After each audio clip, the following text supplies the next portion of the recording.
Malawak na pananaliksik, malawak na paglalakbay, malawak na kaalaman. Welcome Green Discovery Channel.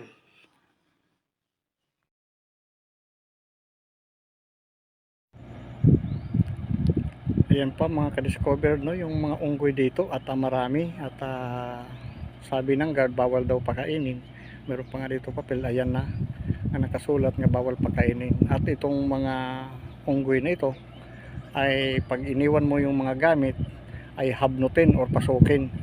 Mayroon pa nga ni dito nagpinto, ayon sa ating pananaliksik at mahabang paglalakbay ay kinukuha yung mga cellphone.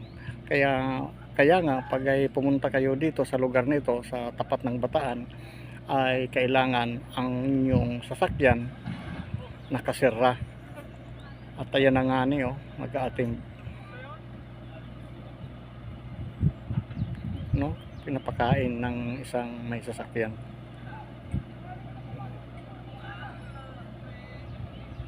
Ayan.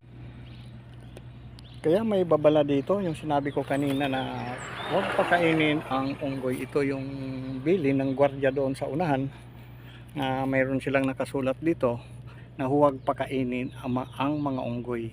Yan, klaro, may batas sila dito dahil nga sa umaabuso sila at nanahabnot pa ng mga gamit, mga ka-discover.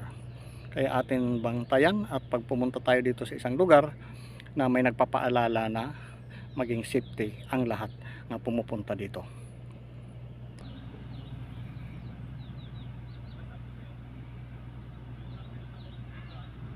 Marami ditong mga unggoy, no?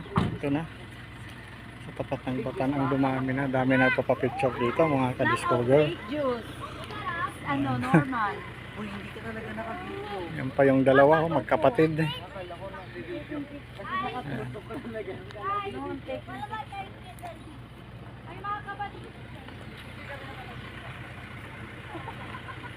Dito sa lugar nito ay maraming mga wild pa, no? Para sa ibang bansa.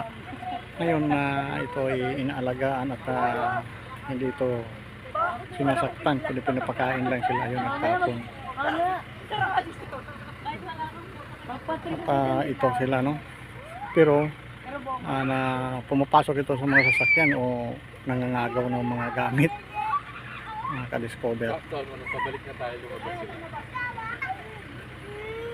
Ispat sila, no? Tatiming. Ayan yung isa, oh.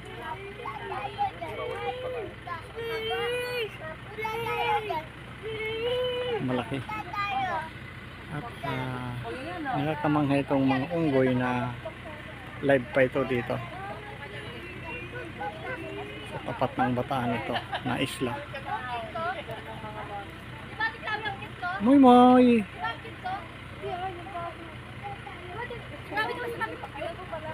Ano yan?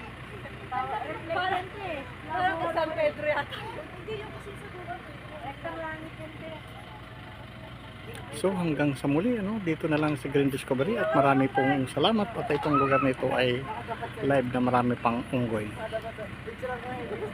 Marami nagpapapicture dito. Salamat sa panonood. Bye bye.